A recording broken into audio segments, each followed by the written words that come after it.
bring in Mark Sebastian, founder of Option Pit and CIO of Karman Line. Now, we can look at the nuance. You look at this group of bank stocks that have been under pressure, that are yielding, historically above what they typically yield, call it between 5 and 7%. Is this an interesting group for you right now?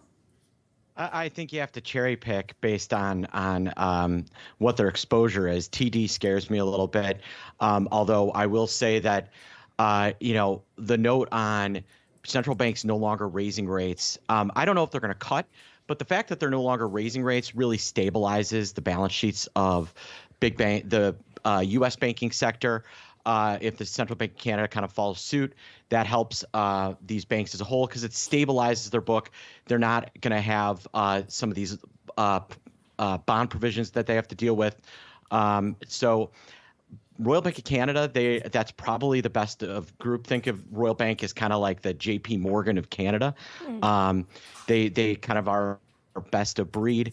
TD, I think they've had a nice run over the last 3 months. I don't know that it's actually outperformed Royal Bank, Bank of Nova Scotia, most of the other banks up until today. So I think this would be an opportunity to maybe, if I'm long, probably roll. I don't love TD. I'd roll out of that, and if I want banking exposure, I'd be sticking to Royal Bank. Yeah, you said that. I'm not going to let you get away with that. TD scares you a bit. What scares you? The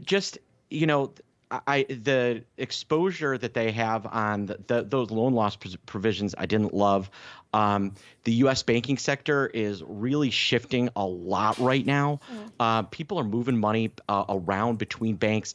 Their U.S. banking kind of falls in the mid-cap sector. And if you look at how U.S. mid-cap banks, your Fifth Thirds, your Hunting Bancorps, they have just been terrible performers this year, and their U.S. side kind of falls into that group, and I'm not sure that group is ready to be fully be bought. There are some names in there that I like, but I'm just not really ready to fully jump on board there. And it's one of all kinds of different options that you could put in your portfolio right now. We're seeing a big enthusiastic move into Salesforce today. It's powering the Dow higher. Are you chasing this one higher?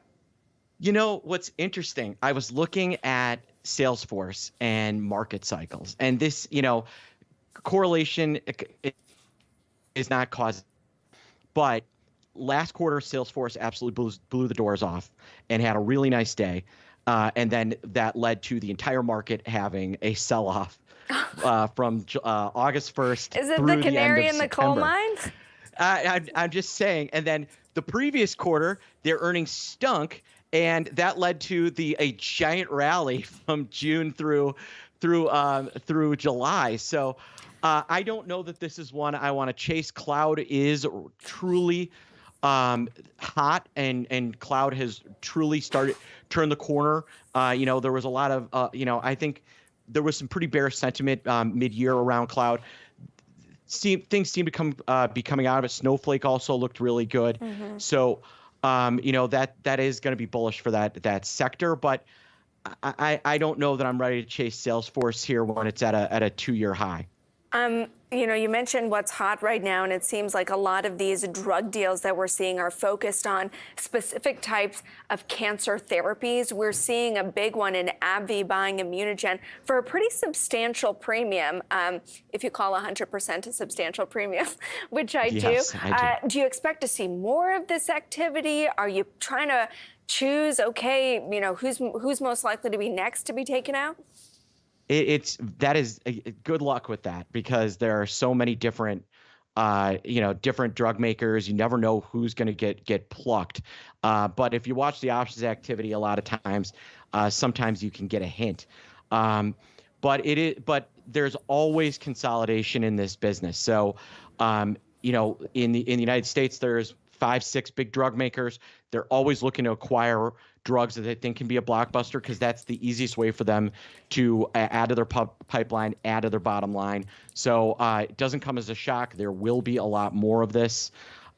and it's going to continue to happen. What are you doing with these? Sorry to interrupt, but I'm just curious. What are you doing with these 4 or 5 big names? Because outside of the ones that focus on diet drugs, you know, AbbVie hasn't done that well this year. Pfizer, Merck, they've all done so poorly.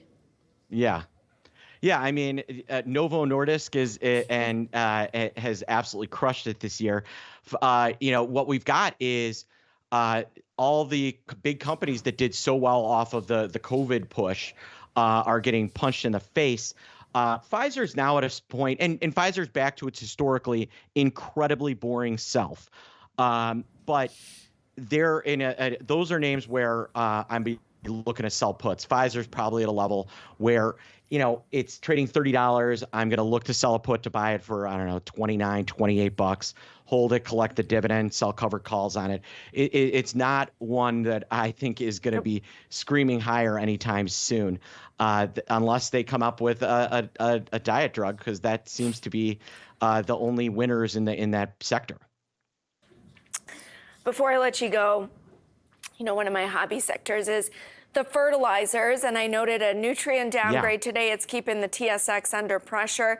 Fertilizers have been under pressure. That's another kind of pandemic unwind. Yeah, and I think I love that they downgrade it when it's already 100% down from its high, or 50% down from its highs. How about a year ago when it was still $80 instead of 55? When I see these downgrades, I get interested. I actually like the fertilizer sector as a whole.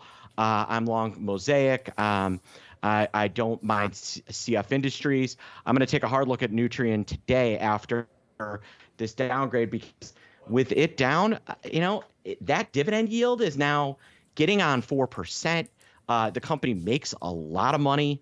I don't hate it. I would take the other side of this analyst trade. Let's just say that. All right, a lot of stock